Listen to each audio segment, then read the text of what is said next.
जोहार दोस्तों, आप सबका स्वागत है ज्ञान भंडार कोचिंग सेंटर में। आज हम देखिए प्राचीन इतिहास का वैदिक सभ्यता के बारे में चर्चा करते हैं। जो कि वैदिक सभ्यता पहले हम लोग पढ़े थे सिंधु सभ्यता, उसके पहले पढ़े थे पाषाण काल, उसके बाद हम लोग आज वैदिक सभ्यता के बारे में पूरा चर्चा करेंगे। जो कि चलिए देखिए क्या है वैदिक सभ्यता। अगर इसका साल कहे वैदिक सभ्यता का कितना साल है, आने से 1500 से 600 ईसा पूर्व, 1500 से 600 ईसा पूर्व, ठीक है। अगर कभी क्वेश्चन में आए कि वैदिक सभ्यता का काल कितना था, होने से 1500 से 600 ईसा पूर्व, ओके। उसके बाद है वैदिक सभ्यता का काल। सुनिए, वैदिक सभ्यता का काल है, इस काल में वैदिक ग्रंथ की रचना की गई। वैदिक ग्रंथ है ना, कौन सा काल में? वैदिक सभ्यता काल में, मतलब वैदिक ग्रंथ की रचना की गई, ठीक है। आर्यों के द्वारा इस सभ्यता का जन्म दिया गया। वैदिक जो सभ्यता था, इस सभ्यता आर्यों के द्वारा जन्म दिया गया, ठीक है। उसके बाद यह है आर्य के निवास स्थान के संबंध में विवाद है, इनके संबंध में विद्वानों के बीच मतभेद। मतलब यह है कि आर्य आर्य लोग जो कहाँ का थे, इसके बारे में विद्वानों के बीच मतभेद हुआ था। जैसे कि देख लीजिए, यहीं पे लिखा हुआ कुछ विद्वान का नाम लिखा गया है और उन लोगों का निवास स्थान, मतलब क्या, आर्य लोगों का निवास स्थान।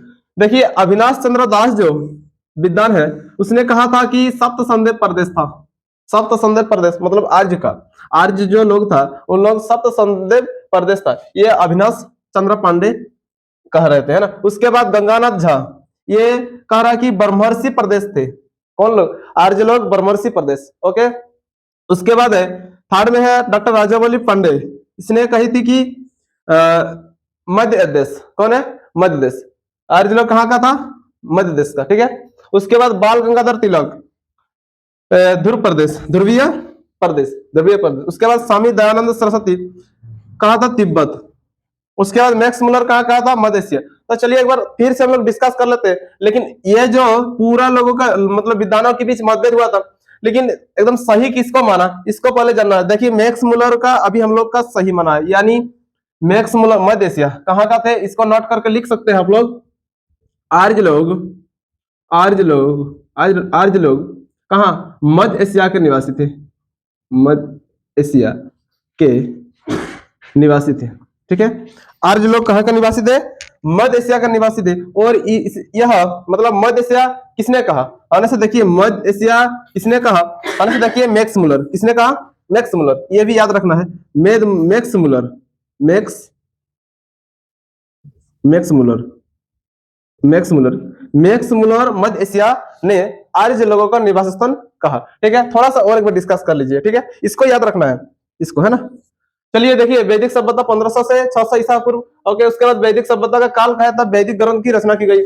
उसके बाद इस सभ्यता का जन्म आर्यों के द्वारा इस सभ्यता का जन्म दिया गया। आर्य के निवास स्थान के संबंध में विवाद है, इनके संबंध में विद्वानों के बीच मतभेद। देख लीजिए अविनाश चंद्र दास सप्त संदेह प्रदेश, गंगानाथ झा ब्रह्मर्षि प्रदेश, डॉक्टर राजावल्ली पांडे मध्य देश, बाल गंगाधर तिलक ध्रुवीय प्रदेश, स्वामी दयानंद सरस्वती तिब्बत। उसके बाद मैक्स मुलर मध्य एशिया। लेकिन हम लोग को सही कौन सा मानना है? मध्य एशिया। मध्य एशिया किसने कहा? कौन सा विद्वान ने कहा? मैक्स मुलर। इसने कहा कि आर्य जो लोग था उन लोग मध्य एशिया का था, और हम लोग को यही मानना है। देखिए मैक्स मुलर की बात को सर्वमान्य दिया गया, जो कि जर्मन का था, जो जर्मनी का था, ठीक है। मैक्स मुलर कहाँ का है? आर्यों के लिए कहाँ? मध्य एशिया। कहाँ का है? मध्य एशिया,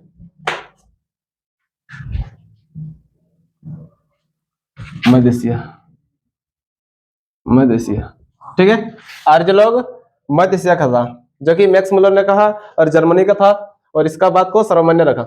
उसके बाद देखिए वैदिक सभ्यता। वैदिक जो सभ्यता था दो भागों में विभाजित था। देखिए एक है ऋग्वैदिक काल, एक है उत्तर वैदिक काल, ठीक है। ऋग्वैदिक काल, देखिए वैदिक जो पूरा सभ्यता था ये 1500 से 600 ईसा पूर्व, ठीक है। 1500 से 600 ईसा पूर्व हो गया। उसके बाद ऋग्वैदिक और एक उत्तर वैदिक। ऋग्वैदिक की काल कहे तो 1500 से 1000 ईसा पूर्व, ओके। उसके बाद उत्तर वैदिक की काल कहे तो 1000 से 620 ईसा पूर्व तक, ठीक है। लेकिन पहले हम लोग ऋग्वैदिक काल का डिस्कस करते हैं। चलिए ऋग्वैदिक काल, इसका अगर मतलब काल का है कितना है? 1500 से 6000 ईसा पूर्व तक। इस काल में ऋग्वेद की रचना की गई। अगर कहे कि ऋग्वेद की रचना किस काल में हुई थी, होने से ऋग्वेदिक काल। देखिए ऋग्वेदिक काल से ऋग्वेदिक मतलब ऋग्वेदिक काल में ऋग्वेद क्या है, ऋग्वेद। ऋग्वेदिक काल में कौन सा वेद, ऋग्वेद हो गया। देखिए इस काल में ऋग्वेद की रचना की गई। उसके बाद हिंदुओं की पवित्र मंत्र क्या है, गायत्री मंत्र, जो कि ऋग्वेद से लिया गया। देखिए जो कि कहां से लिया गया, ऋग्वेद से। उसके बाद गायत्री मंत्र का रचनाकार विश्वामित्र को माना जाता है, विश्वामित्रों को माना जाता है। ओके, गायत्री मंत्र सावित्री देवता को समर्पित है। कौन सा देवता, सावित्री देवता को समर्पित है। उसके बाद स्त्रियां ऋग्वेदिक काल में पति के साथ यज्ञ में भाग लेती है, मतलब लेती थी, ठीक ना, लेती थी। ये सब विश्वामित्र को माना जाता है, ठीक है। ध्यान दीजिए, स्त्रियां ऋग्वेदिक काल में पति के साथ यज्ञ में भाग लेती थी, ठीक है। ऋग्वेदिक काल में बाल विवाह प्रचलन नहीं था। ऋग्वेदिक काल में बाल विवाह प्रचलन नहीं था। ऋग्वेदिक काल में विधवा स्त्री अपने पति के छोटे भाई यानी देवर, देवर के साथ विवाह कर सकती थी, जिसे हम लोग क्या कहते हैं, नियोग कहा जाता था। क्या, नियोग है ना, नियोग कहा जाता था, ठीक है। और एक बार थोड़ा सा डिस्कस कर लेते हैं। देखिए मैक्स मुलर की बात को सर्वमान्य दिया गया है, जो कि जर्मनी का था। जैसे कि मध्य एशिया ने कहा मैक्स मुलर, आर्य लोग कहाँ का था, मध्य एशिया। तो इसका बात जो है जर्मनी का विद्वान, इसका बात को हम लोग मतलब सर्वमान्य दिया गया, ठीक है। वैदिक काल अगर कहे, वैदिक सभ्यता बात करें 1500 से 600 ईसा पूर्व। लेकिन वैदिक काल को दो भागों में डिवाइड किया गया, एक है ऋग्वेदिक, एक है उत्तर वैदिक। ऋग्वेदिक की काल कहे तो 1500 से 1000 ईसा पूर्व, और उत्तर वैदिक काल कहे तो 1000 से 600 ईसा पूर्व। देखिए ऋग्वेदिक काल में ऋग्वेद की रचना की गई। ऋग्वेदिक काल में देखिए हिंदुओं का पवित्र मंत्र अगर कहे गायत्री मंत्र, जो कि ऋग्वेद से लिया गया। उसके बाद ऋग्वेद का रचनाकार विश्वामित्र को माना जाता है। ऋग्वेद जो है ये क्या, गायत्री मंत्र सावित्री देवता को समर्पित है। उसके बाद स्त्रियां ऋग्वेदिक काल में पति के साथ यज्ञ में भाग लेती थी। उसके बाद ऋग्वेदिक काल में बाल विवाह प्रचलन नहीं था। उसके बाद है ऋग्वेदिक काल में विधवा स्त्री अपने पति के छोटे भाई यानी देवर के साथ विवाह कर सकती थी, जिसे नियोग कहा जाता था, ठीक है। ठीक है, उसके बाद है मनुष्य एवं देवताओं के बीच मध्य स्तर पर अग्नि को माना जाता था। यानी अग्नि को मतलब साक्ष्य रखकर मनुष्य और देवता के बीच मध्य स्तर क्या है, अग्नि को माना जाता है, ठीक है। उसके बाद है मतलब अग्नि को साक्ष्य माना जाता था। अग्नि को जो साक्ष्य मतलब आग है ना, आग को क्या साक्ष्य माना जाता था। ऋग्वेदिक काल में आर्यों का मुख्य व्यवसाय क्या था, पशुपालन था, पशुपालन, ठीक है। ऋग्वेदिक काल में मुख्य व्यवसाय क्या था, पशुपालन। आर्य का मुख्य देवता होने से इंद्रदेव क्या है, इंद्रदेव। आर्य का प्रिय पशु होने से क्या है, घोड़ा, क्या है, घोड़ा। उसके बाद देखिए ऋग्वेदिक कालीन प्रमुख नदियां है ना, प्राचीन नाम अभी वर्तमान नाम क्या है। ऋग्वेदिक काल में प्राचीन नदियां है, अभी प्राचीन नदियां कुछ उसी से वर्तमान नाम हम लोग दूसरा जानते हैं। तो चलिए अब पहले ऋग्वेदिक काल में कुछ नदियां जैसे कि वितस्ता नदी प्राचीन नाम है, अभी उस नदी का नाम है झेलम। देखिए प्राचीन नाम ऋग्वेदिक काल में प्राचीन नदी जो वितस्ता है, अस्कनी है, पुरुषनी, शतुद्री, बिपाशा। देखिए वितस्ता को आज हम लोग झेलम नाम से जाना जाता है। वितस्ता जो नदी है उसको झेलम नाम से जाना जाता है। अस्कनी को हम लोग चिनाब नदी के नाम से जाना जाता है, पुरुषनी को रावी नदी, और शतुद्री को सतलुज नदी, बिपाशा को व्यास नदी के नाम से जाना जाता है, ठीक है। अगर कहे प्राचीन ऋग्वेदिक काल में प्रमुख नदियां 5, जो कि प्राचीन नाम वितस्ता, अस्कनी, पुरुषनी, शतुद्री और बिपाशा, जो कि आज वर्तमान में उस नदी को झेलम, चिनाब, रावी, सतलुज और व्यास नदी के नाम से जाना जाता है। देखिए यह सब जो नदी है पंजाब में बहती है, मतलब पंजाब, ये देखिए पहले हम लोग ऊपर से 3 नदी प्रमुख नदी निकलता है ना, जैसे कि हम लोग का इधर सिंधु नदी का ही सहायक नदी है, झेलम, चिनाब, रावी, सतलुज, व्यास, सारा सिंधु नदी का।